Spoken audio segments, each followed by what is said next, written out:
Dan Nabi alaihi salatu wassalam menyebutkan tanda-tanda kiamat. Di antara tanda-tanda yang ada adalah antalidal amatu rabbataha wa antaral hufatal uratal alah ri'asyai yatatawaluna fil bunyan. Nah, di antara tanda-tanda yang disebutkan Nabi alaihi salatu wassalam adalah seorang budak melahirkan majikannya. Seorang budak melahirkan tuannya. Termasuk mendekati pintu kedurhakaan ketika anak menjadikan orang tuanya meminta-minta kepada dirinya. Tidak bisa dikatakan di dalam syariat Islam ketika orang tua meminta uang kepada anaknya itu dikategorikan sebagai aksi meminta-minta yang dilarang di dalam Islam. Melalui rekaman pada maghrib hari ini, ya Bapak Ibu ya, saya minta kepada kita tolong hapuskan Pak mulai malam hari ini stigma ataupun kalimat orang tua minjam uang kepada anaknya. Saya pernah mendengar kaji dan bukan sekali tapi sering kali bahwasanya anak perempuan itu kalau sudah menikah taatnya hanya milik suami. Dia tak perlu lagi untuk taat kepada ayahnya. Ya enggak lah Ustaz, Isya kan 4 rakaat ini kalau bapak maksa, Bu dokter kamu wajib, kamu kan istriku, wajib dengar aku kan suami. Kamu wajib ngerjakan Isya 5 rakaat. Apakah Bu dokter tetap akan ikut suami? Ya tentu tidak Ustadz. Itu kan salah, itu kan menyimpang. Nah kalau bapak ancam Bu dokter, kalau Bu dokter tak mengikuti maka ibu dokter akan diceraikan. Apakah Bu dokter siap?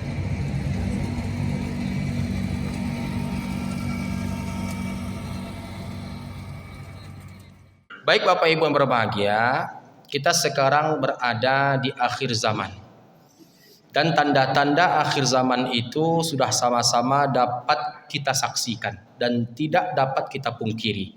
Di antara tanda-tanda akhir zaman Bapak Ibu yang perlu kita ketahui adalah sebagaimana apa yang digambarkan Nabi alaihi salatu wassalam yang terdapat di dalam kitab Al-Arba'in An-Nawawiyah, yang mana lanjutan daripada hadits dari sahabat Nabi yang mulia yang bernama Umar bin Khattab, semoga Allah Ta'ala meridainya. Jadi Bapak Ibu, ketika itu Jibril datang menyamar sebagai manusia. Jibril datang menyamar sebagai manusia dengan penampilan sebagaimana apa yang dikatakan oleh sahabat Nabi, syadidu bayadus thiyabi, sangat putih jubahnya, sangat putih bajunya, syadidu sawadis sya'ri, sangat hitam rambutnya, la yura alaihi atharus safar, tidak ada bekas-bekas seperti tanda dari sebuah perjalanan yang jauh. Nah dia datang ke Nabi, dia sandarkan lututnya ke lutut Nabi, dia bertanya ke Nabi. Yang pertanyaan pertama itu Bapak Ibu, akhbirni anil Islam, tentang pilar-pilar Islam. Setelah itu akhbirni anil iman, tentang pilar-pilar keimanan. Nah setelah itu Jibril bertanya ke Nabi tentang tanda-tanda kiamat. Nah yang mengherankannya Bapak Ibu, dia yang bertanya, dia pula yang membenarkannya. Kan aneh itu Pak. Harusnya dia yang bertanya, tentu dia jauh lebih tahu daripada yang ditanya. Ini Bapak Ibu sebagaimana apa yang dikatakan sahabat Nabi alaihi salatu wassalam, fa'ajibna lahu yas'aluhu wa yusaddiquhu. Kami takjub kepadanya. Dia yang bertanya ke Nabi, dia pula yang membenarkan apa yang diucapkan oleh Nabi. Jadi seakan-akan Pak seperti mengetes Nabi alaihi salatu wassalam. Nah di antara pertanyaan malaikat Jibril alaihi salam ketika itu Bapak Ibu adalah akhbirni anis sa'ah. Jibril ketika itu bertanya ke Nabi alaihi salatu wassalam, kabarkan kepadaku, ajarkan kepadaku, beritakan kepadaku apa itu kiamat. Dan Nabi alaihi salatu wassalam berkata, mal mas'ulu bi'a'lama minas sa'il. Yang ditanya tak lebih tahu daripada yang bertanya. Nah, maka Jibril ketika itu menimpali Bapak Ibu, menimpali daripada ucapan Nabi, yang ditanya tak lebih tahu daripada yang bertanya. Nah, kalau begitu coba kau tunjukkan tanda-tandanya, kata Jibril kepada Nabi alaihi salatu wassalam. Dan Nabi alaihi salatu wassalam menyebutkan tanda-tanda kiamat. Di antara tanda-tanda yang ada adalah antalidal amatu rabbataha wa antaral hufatal uratal alah ri'asyai yatatawaluna fil bunyan. Nah, di antara tanda-tanda yang disebutkan Nabi alaihi salatu wassalam adalah seorang budak melahirkan majikannya. Seorang budak melahirkan tuannya. Al-Imam Ibnu Rajab Al-Hanbali mengatakan maksud daripada budak melahirkan majikannya, budak melahirkan tuannya adalah anak-anak durhaka.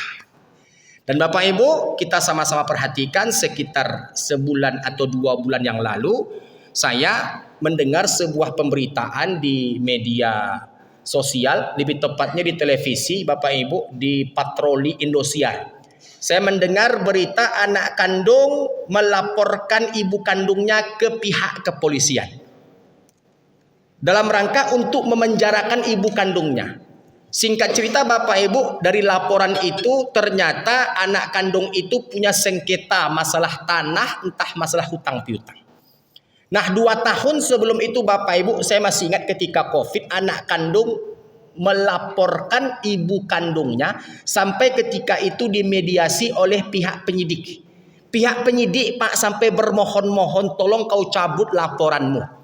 Ini ibu kandungmu, aku akan ganti berapa kerugian yang telah engkau keluarkan ketika engkau bermuamalah dengan ibu kandungmu. Sampai segitunya Pak penyidik daripada pihak kepolisian, agar si penggugat itu bisa mencabut perkaranya. Nah, Bapak Ibu yang dimuliakan Allah, bagaimana Islam menyikapi hal demikian? Kami Bapak Ibu tak segan-segan dan tak bosan-bosan menyinggung perkara ini Bapak Ibu. Karena banyak di antara kita yang masih salah kaprah dalam memahami makna berbakti kepada kedua orang tua. Jadi Bapak Ibu, kalau kita boleh mengutip sebuah ungkapan atau sebuah kalimat yang kita kumpulkan, himpunkan dari berbagai macam riwayat dan kalam-kalamnya para ulama, maka kita akan dapat sebuah kesimpulan, harta kita itu Bapak Ibu, itu adalah harta kedua orang tua kita. Dan tak berlebihan penceramah mengatakan hal demikian pada malam hari ini. Bahkan Al-Imam Ibnu Qudamah dalam kitab Al-Mughni jilid 2 Bapak Ibu, hartamu adalah harta kedua orang tuamu. Nah, kenapa bisa begitu Ustadz? Mari sama-sama kita dengarkan sebuah hadits yang sahih yang diriwayatkan oleh Imam Abi Dawud, bahwasanya Nabi alaihi salatu wasallam bersabda, "Inna min atyabi ma akala ar-rajulu min kasbihi wa waladuhu min kasbihi." Sungguhnya yang paling baik dimakan oleh seseorang itu adalah dari hasil usahanya, hasil jerih payahnya. Anak-anak itu adalah hasil usaha kedua orang tuanya Bapak Ibu. Jadi Bapak Ibu, Bapak yang hadir pada maghrib hari ini, Ibu yang hadir pada maghrib hari ini, Bapak Ibu termasuk aset kedua orang tua. Bapak Ibu termasuk hasil jerih payah kedua orang tua. Jadi Bapak Ibu, tidak bisa dikatakan di dalam Islam, kita simak perkataan Al-Imam Ibnu Qudamah dalam kitab Al-Mughni, bahwasanya tidak bisa dikatakan di dalam syariat Islam ketika orang tua meminta uang kepada anaknya itu dikategorikan sebagai aksi meminta-minta yang dilarang di dalam Islam. Kenapa Bapak Ibu? Karena dia meminta kepada hasil jerih payahnya. Bahkan Bapak Ibu, Al-Imam Ibnu Qudamah membuat kesimpulan yang sangat sempurna sekali. Andai kata seperti ini contohnya Bapak Ibu, ada seorang anak. Kita anggap saja sebagai anak di sini adalah Mas Didik. Mas Didik waktu itu meletakkan uang di atas meja sebesar Rp200.000. Uang itu lupa Mas Didik ambil. Karena keburu pergi, ada hal-hal yang sifatnya urgent, dikejar, ya, yang sifatnya deadline. Nah, datang orang tua Mas Didik, diambilnya uang di atas meja itu 200.000 rupiah tanpa sepengetahuan Mas Didik, maka di dalam syariat Islam itu tidak bisa dikatakan sebagai tindakan pencurian. Karena yang diambilnya Bapak Ibu adalah uang dari hasil jerih payahnya, Pak. Bahkan Bapak Ibu ketika datang orang tua kita ke rumah kita, sebagai contoh ibu-ibu telah masak di dapur. Masakannya kebetulan pada hari itu enak. Ya, apa masakannya? Udang saus tiram contohnya. Udang dibeli di pasar bawah, Pak. Sekilo berapa harganya, Pak? Saya daripada beli udang, Pak, bagus beli daging lagi, Pak. Udahlah nggak kenyang, purinnya tinggi pula, Pak. Ya, untuk orang penderita asam urat Bapak Ibu nggak cocok udang. Sangat tinggi purin. Akan begitu Bapak Ibu. Nah, contoh Bapak Ibu, hari itu Ibu masak udang saus tiram yang dibeli di pasar bawah. Nah, berkebetulan ketika itu Ibu Bapak pergi keluar untuk suatu keperluan. Nah, singkat cerita, yang tinggal di rumah adalah anak-anak kita. Datang orang tua kita, langsung masuk rumah kita. Dibukanya tudung nasi kita, disantapnya lauk pauk kita, dimakannya masakan kita, itu tidak bisa dikatakan di dalam syariat Islam sebagai tindakan pencurian. Kenapa begitu Ustadz? Karena dia makan dari hasil jerih payahnya. Karena dia makan dari hasil aset perjuangan serta pengorbanannya. Jadi Bapak Ibu yang dimuliakan Allah, melalui rekaman pada maghrib hari ini, ya Bapak Ibu ya, saya minta kepada kita, tolong hapuskan Pak, mulai malam hari ini. Stigma ataupun kalimat orang tua minjam uang kepada anaknya. Karena tidak ada di dalam syariat Islam orang tua meminjam uang kepada anaknya. Nggak ada Bapak Ibu. Bagaimana mungkin kita bahasakan orang tua minjam uang kepada anak, sementara anak adalah hasil jerih payah kedua orang tuanya. Yang ada Bapak Ibu, anak yang minjam uang kedua orang tuanya. Adapun orang tua Bapak Ibu tidak ada di dalam Islam itu meminjam uang orang tuanya. Jadi Bapak Ibu ketika orang tua kita menelpon kita, menghubungi kita, di telepon kita Bapak Ibu, Assalamualaikum nak, waalaikumsalam. Nak, pinjamlah emak uang nak 1 juta rupiah untuk beli sebuah keperluan nak. Mak butuh sekali nak. Jadi oleh karenanya pinjamkan emak uang 1 juta rupiah. Sampaikan kepada ibu kita, sampaikan kepada mak kita, mak aku nih anakmu mak. Aku asetmu mak. Aku jerih payahmu mak. Maka tak pantas bahasa pinjam engkau layangkan kepadaku. Engkau butuh 1 juta nih mak untuk dirimu nak. Ini mak untuk dirimu mak. Jadi tidak ada di dalam Islam orang tua minjam uang kepada anaknya. Jadi Bapak Ibu yang dimuliakan Allah, kita kalau mampu berikan sesuai dengan kemampuan kita. Mampu kita berikan 1 juta rupiah, kita berikan 1 juta rupiah. Nggak mampu kita berikan sesuai dengan permintaannya Bapak Ibu, maka cukup kita berikan sesuai dengan ukuran kemampuan kita. Paham Bapak Ibu? Dapat dimengerti? Jadi makna bakti itu Bapak Ibu kalau kita bedah lagi Bapak Ibu, maka makna itu bisa masuk kepada penjabaran yang sangat dalam sekali. Bahkan tak berlebihan penceramah pada maghrib hari ini mengatakan dan mengutip sebuah fatwa dari seorang ulama kontemporer, ulama kerajaan Saudi Arabia, yaitu Syekh Muhammad bin Shalih Utsaimin, kalau kita kenal sebagai ulamanya dari kalangan orang-orang salafi. Bapak Ibu yang dimuliakan Allah, tapi suatu kebenaran perlu untuk kita sampaikan, perlu untuk kita dudukkan, perlu untuk kita syiarkan. Jadi Syekh Muhammad bin Shalih Utsaimin dalam fatwa Nurun ala Darab itu pernah mengatakan Bapak Ibu bahwasanya termasuk mendekati pintu kedurhakaan. Saya ulangi sekali lagi, termasuk mendekati pintu kedurhakaan. Berarti Bapak Ibu kita mendekati sebuah kategori kedurhakaan. Berarti kita hampir saja menjadi anak durhaka. Termasuk mendekati pintu kedurhakaan ketika anak menjadikan orang tuanya meminta-minta kepada dirinya. Faham kaidahnya Pak? Faham kaidahnya Bu? Termasuk mendekati pintu kedurhakaan ketika seorang anak menjadikan orang tuanya meminta-minta kepada dirinya. Harusnya engkau sebagai anak, engkau peka terhadap kebutuhan orang tuamu. Engkau peka terhadap kebutuhan ibu dan ayahmu. Masa iya engkau sebagai anak ketika diminta baru kau kasih, ketika tak diminta kau diam? Anak macam apa seperti itu, Pak? Kita sebagai anak Bapak Ibu, kita harus paham, kita harus mengerti segala macam keperluan, kebutuhan, keinginan kedua orang tua kita. Maka oleh karenanya hikmah kenapa kita pulang ke rumah orang tua tuh Bapak Ibu, supaya kita lihat bagaimana kondisinya. Token listriknya apakah masih ada? Berasnya apakah masih ada? Pakaiannya apakah masih layak? Itulah gunanya kita pulang ke rumah orang tua. Jadi Bapak Ibu yang dimuliakan Allah, jangan kita sibuk dengan istri kita, jangan kita sibuk dengan suami kita. Jadi perlu kita pahami Bapak Ibu, terlebih ibu-ibu yang di belakang. Bu, terdapat dalam sebuah hadits yang sahih yang diriwayatkan oleh Imam Muslim dalam sahihnya, anak laki-laki itu milik ibunya. Selama-lamanya adalah milik ibunya. Saya perhatikan Bu, banyak anak laki-laki itu berubah setelah menikah. Jangan sampai ibu gagal mengambil hati dan cinta anak laki-laki. Jangan sampai perempuan yang baru dia kenal merebut cinta dan hati anak ibu. Ibulah yang paling berhak, ibulah yang paling pantas untuk menguasai hati anak laki-laki ibu. Karena apa? Anak laki-laki adalah milik ibunya, selama-lamanya adalah milik ibunya. Begitu pula ayah. Pak, anak perempuan itu milik siapa, Pak? Tadi laki-laki Bapak Ibu sepakat kita anak laki-laki itu milik ibunya, sebagaimana apa yang disabdakan oleh Nabi alaihi salatu wassalam. Nah sekarang anak perempuan milik siapa, Pak? Kalau udah nikah. Nah itu yang perlu kami luruskan pada malam hari ini Bapak Ibu. Itu dia Bapak Ibu.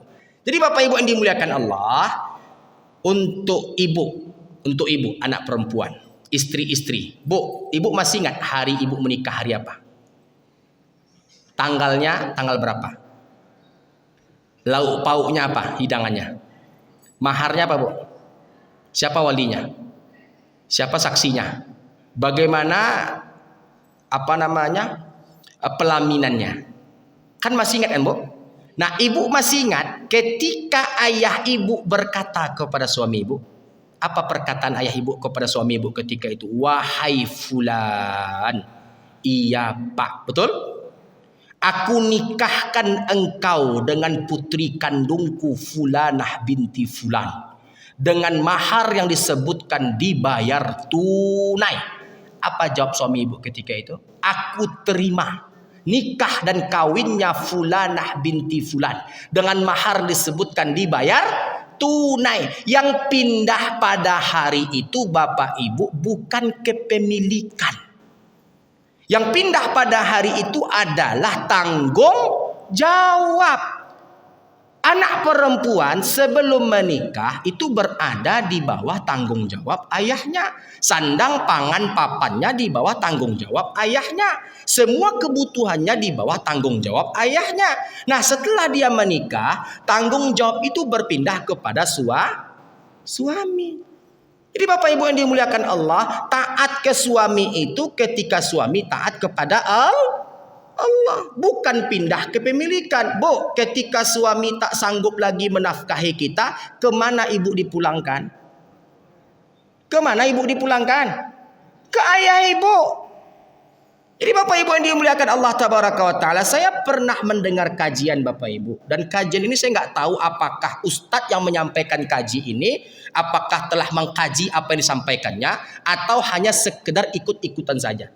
Bapak Ibu yang dimuliakan Allah, saya pernah mendengar kaji dan bukan sekali, tapi sering kali. Bahwasanya anak perempuan itu kalau sudah menikah, taatnya hanya milik suami. Dia tak perlu lagi untuk taat kepada ayahnya. Tak perlu lagi untuk berbakti kepada ayahnya. Tak perlu lagi untuk berkasih sayang kepada ayahnya. Pernah nggak ibu mendengar kaji seperti ini? Bapak pernah, Pak? Pernah, Pak? Artinya apa? Ketika anak perempuan itu telah menikah, dia milik suaminya mutlak. Apa kata suaminya? Iya kata suaminya, tidak kata ayahnya, maka suaminya harus diutamakan atau diprioritaskan. Akan begitu Pak. Maka pada malam hari ini Bapak Ibu kami akan luruskan kesalahpahaman yang terjadi selama ini. Bapak Ibu, sekali lagi saya tegaskan bahwasanya para ulama fikih itu sepakat taat ke suami ketika suami taat kepada Allah. Taat ke suami ketika suami itu taat kepada perintah Allah. Nah, ketika suami mendurhakai Allah, ketika suami bermaksiat kepada Allah, maka tidak ada ketaatan kepada suami dalam bab ini.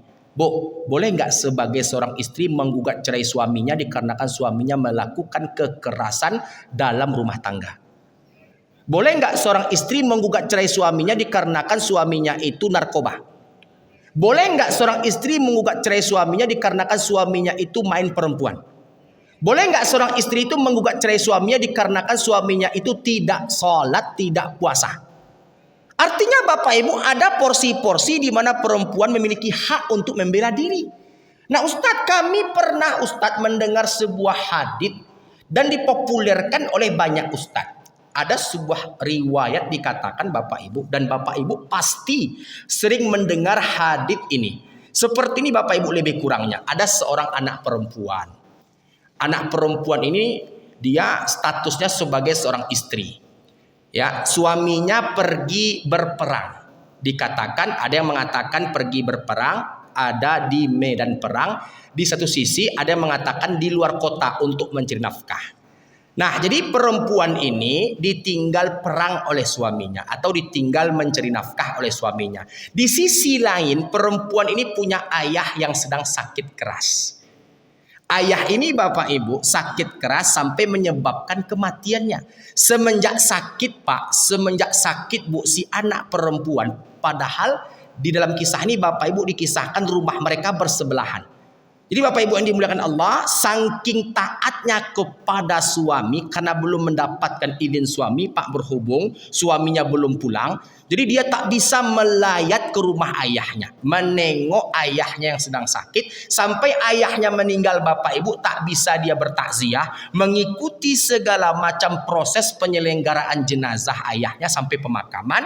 Nah, saking taatnya kepada suami Bapak Ibu yang dimuliakan Allah, si ayah dimasukkan ke dalam surga. Pernah nggak ibu bapak mendengar hadits ini Bapak Ibu? Hadits palsu. Ada yang mengatakan hadits dhaif. Coba Bapak Ibu buka di kitab-kitab induk hadits, tidak akan Bapak Ibu temukan. Baik itu di Bukhari, Muslim, Abi Daud, An-Nasai, Ibnu Majah, Ad-Darimi, Al-Bazzar, Al-Hakim, Ahmad ibn Hanbal yang terdapat di dalam Al-Musnad. Kisah ini Bapak Ibu terdapat kalau saya nggak salah di kitab Ihya Ulumuddin. Al-Imam Al-Ghazali tidak menyebutkan sumbernya secara konkret. Nah, hadits palsu ini Bapak Ibu dibantah oleh Al-Quran, dibantah oleh hadits yang sahih. Al-Quran membantahnya Bapak Ibu. Coba buka firman Allah yang terdapat di dalam Surat Al-Ahqaf juz 26. Allah Ta'ala berkalam, Allah Ta'ala berfirman, wa wassaynal insana biwalidayhi ihsana. Dan juga terdapat pada surat Luqman kalau saya nggak salah, wa wassaynal insana biwalidayhi hamalathu ummuhu wahnan ala wahni wa fisaluh. Bapak Ibu yang dimuliakan Allah, kami wasiatkan kepada manusia untuk berbakti dan berbuat baik kepada kedua orang tuanya. Pertanyaannya Bapak Ibu, apakah berbakti itu hanya berlaku untuk anak laki-laki saja? Atau berbakti itu berlaku untuk anak laki-laki dan anak perempuan? Untuk keduanya Bapak Ibu. Jadi Bapak Ibu, ibu sebagai seorang anak perempuan dari ayah ibu sebagai istri, ibu masih wajib berbakti kepada ayah walau ibu telah menikah. Sekali lagi kami ulangi, yang pindah itu Bapak Ibu bukan kepemilikan, yang pindah itu tanggung jawab. Cintamu, sayangmu, baktimu kepada ayahmu tak boleh berkurang sedikit pun, walau engkau telah menikah. Maka oleh karenanya Bapak Ibu, kalau kita bahas lebih dalam lagi, maka kita akan mendengar sebuah kaidah, harta istri belum tentu milik suami. Harta suami sudah pasti milik istri. Kok bisa begitu Ustaz? Harta istri belum tentu milik suami. Sebagai contoh Bapak Ibu, harta istri belum tentu milik suami. Ibu punya uang. Uang itu pencarian ibu, gaji ibu, pendapatan ibu. Uang ibu tidak ada campur tangan uang suami di situ. Uang itu mutlak milik ibu. Ya, tidak ada campur tangan milik suami di situ. Ibu berikan uang itu kepada ayah kandung ibu, kepada ibu kandung ibu, kepada keluarga kandung ibu tanpa sepengetahuan suami, itu tidak bisa dikatakan sebagai sebuah pelanggaran di dalam syariat Islam. Hukumnya boleh-boleh saja. Namun untuk ibu-ibu adab yang lebih baik adalah permisi, pamit, izin kepada suami apapun yang kita kerjakan. Dan suami yang baik tidak akan menghalangi istrinya untuk berbakti kepada keluarga kandungnya. Dapat dipahami, Bu? Jadi ibu memberikan uang ibu kepada ayah kandung ibu untuk bakti ibu kepada keluarga kandung. Maka hal yang demikian ketika ibu berikan kepada keluarga kandung tanpa sepengetahuan suami, itu tidak bisa dikatakan sebuah pelanggaran di dalam syariat Islam.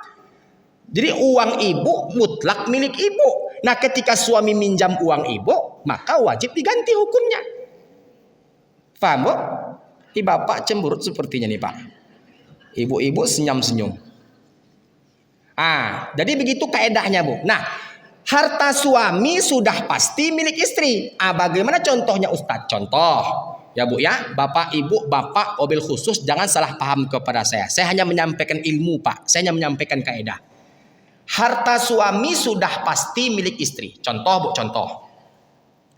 Ibu dikasih Bapak belanja itu Rp50.000 seminggu. Cukup, Bu.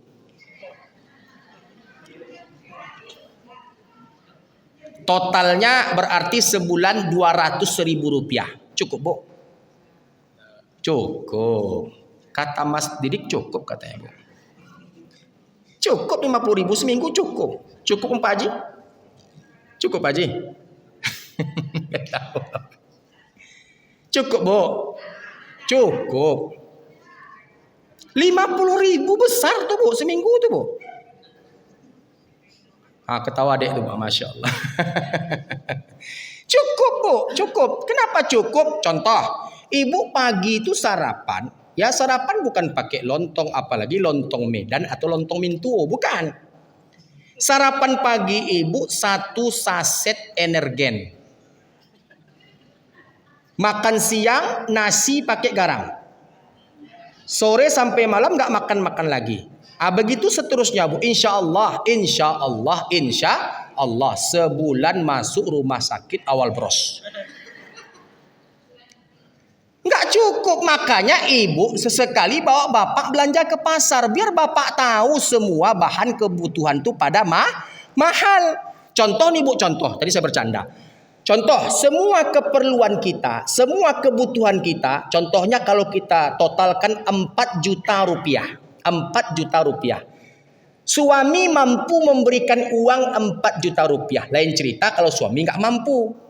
Ada suami, Bu, kerjanya serabutan, nggak mampu dia membahagiakan kita, Bu. Maka itu kita terhukumi oleh keadaan. Suami mampu memberikan belanja 4 juta rupiah setiap bulannya. Tapi karena suami itu pelit, orangnya pelit, sangat bakhil, jangankan ke orang lain, ke keluarga sangat pelit, maka, Bu ya, suami itu memberikan ibu belanja Rp1.500.000 sebulan. Berapa kurangnya itu, Bu? 2.500.000. Suami itu mampu, kerjanya di mana? Di PHR. Sebagai apa? Manajer. Gajinya saja 40 juta, belum tunjangan yang lainnya. Nah, dia mampu membahagiakan ibu, dia mampu memberikan ibu uang berlebih, tapi tak dilakukannya karena dia itu pelit. Nah, ibu-ibu yang berbahagia dapat suami yang royal itu adalah nikmat yang tak terhingga. Berapa banyak muslimah menjerit dikarenakan apa? Mendapatkan suami yang sangat pelit dalam memberikan kebahagiaan untuk istrinya. Jadi ibu-ibu berbahagia 1,5 diberikan suami.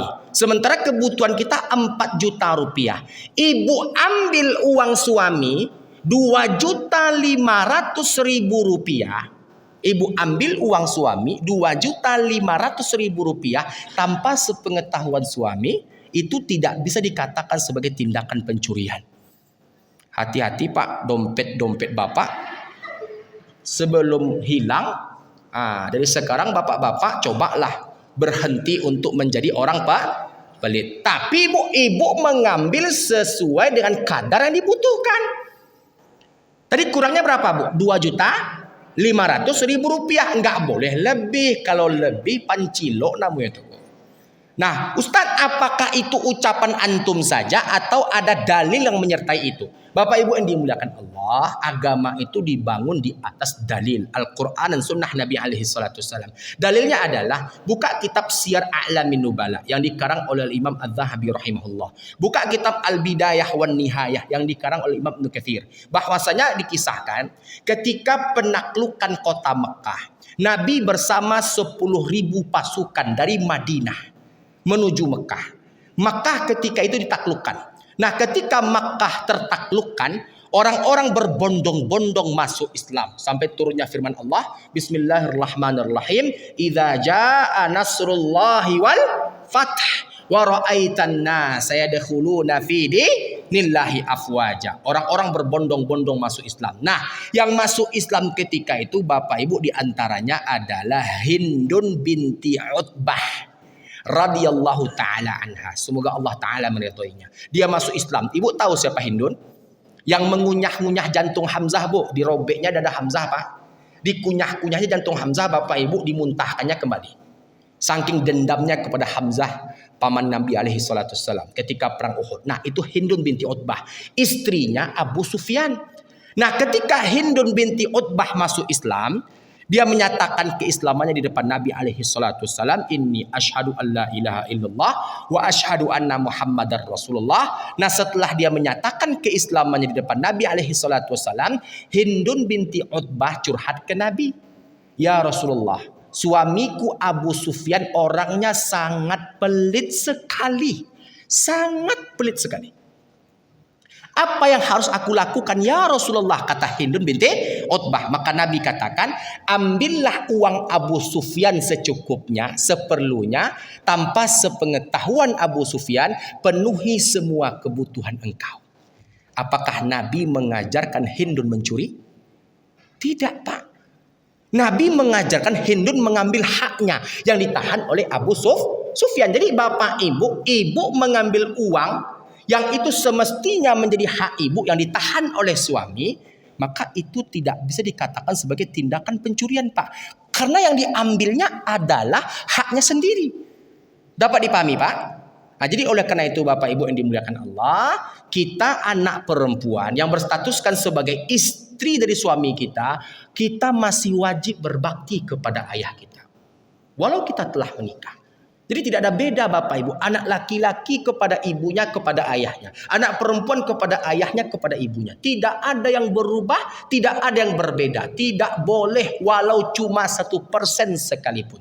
Jadi engkau tetap milik ayahmu selama-lamanya sampai kiamat, sampai engkau meninggal dunia, sampai ayahmu tutup usia, engkau adalah milik ayahmu. Jadi Bapak Ibu, saya pernah menangani sebuah kasus. Habis waktu, Pak. Boleh saya ambil sedikit waktunya, Pak? Izin ya, Pak ya. Saya pernah menangani sebuah kasus, Bapak Ibu. Jadi begini, Pak. Kasusnya itu kasus sebenarnya saya sudah cerita. Di Masjid Nurul Ukhuwah, di Masjid Dakwah. Karena jamaah ukhuwah, jamaah dakwah sepertinya nggak banyak, makanya kami ulang lagi ceritanya. Jadi Bapak Ibu, ada Pak Sutri. Suaminya itu dokter spesialis. Istrinya dokter umum. Praktek di salah satu rumah sakit ternama di kota Pekanbaru nih, Pak. Dia kawan saya. Jadi Bapak Ibu waktu itu mereka menelpon saya, yaitu suaminya menelpon saya. Assalamualaikum Ustadz. Waalaikumsalam. Ustadz, saya punya problem. Kira-kira nanti malam Ustadz bisa nggak menyediakan waktu untuk kami sekitar pukul 9 malam. Bisa Pak Dokter, insya Allah. Datanglah ke rumah. Akhirnya kami sepakatilah pertemuan itu pukul 21:04.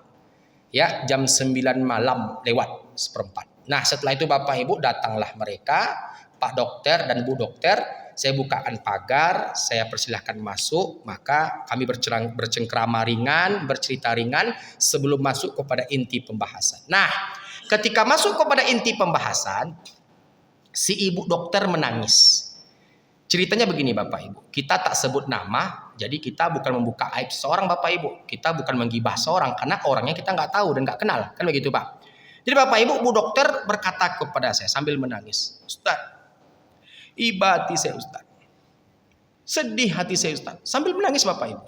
Sudah 2 tahun 2023, 2024 saya tak ketemu dengan ibu dan ayah kandung saya Ustaz. Saya tidak ketemu dengan keluarga kandung saya Ustaz. 2 kali lebaran saya tak ketemu sama keluarga kandung saya Ustaz. Kepada ayah ibu saya Ustaz. Kenapa Bu dokter nggak ketemu keluarga kandung? Apa masalahnya? Dilarang Bapak Ustaz, ditunjuknya suaminya Bapak Ibu. Maka saya tanya kepada suaminya, kenapa Bapak larang? Oh, saya melarang punya alasan Ustaz. Saya imam, saya pemimpin rumah tangga, saya qawwam. Saya adalah sebagai pemimpin yang harus ditaati, yang harus didengar. Jadi Ustaz, masalahnya adalah saya, dia menunjuk dirinya Bapak Ibu, punya bisnis dengan mertua saya alias ayah kandung dia. Punya bisnis dengan ipar saya alias abang kandung dia. Apa bisnisnya Pak Dokter? Pengadaan alat-alat kesehatan. Dengan kesepakatan pembagian yang dibagi dengan sekian. Nah pembagian itu Ustadz ternyata tak rata. Aku seperti ditipu oleh mertuaku sendiri Ustadz. Aku seperti ditipu oleh iparku sendiri Ustadz. Nah jadi oleh karenanya sakit hatiku Ustadz. Maka ku ajak istriku untuk memblokir keluarga kandungnya. Pak Dokter nggak boleh begitu Pak Dokter. Boleh Ustadz, aku kan pemimpin, aku imam. Disebutkannya kepada saya Bapak Ibu hadits palsu yang kita ulas tuntas tadi. Saya katakan Pak Dokter, saya kuliah S2 hadits. Kalau untuk bidang hadits insya Allah kami mendalami. Hadits yang Pak Dokter katakan tadi itu terindikasi palsu atau dhaif. Tidak kami temukan di kitab-kitab induk hadits. Nah ketika kami sampaikan begitu Bapak Ibu, apa kata Pak Dokter, apa jawabannya? Kan bukan hanya Anda saja yang Ustadz.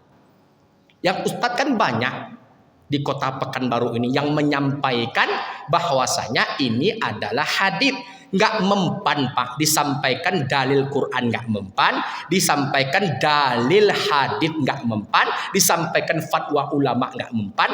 Dia lebih cenderung mengedepankan logikanya. Biasalah Bapak Ibu, orang-orang berpendidikan intelektualnya yang tinggi itu Pak, rata-rata logika akal.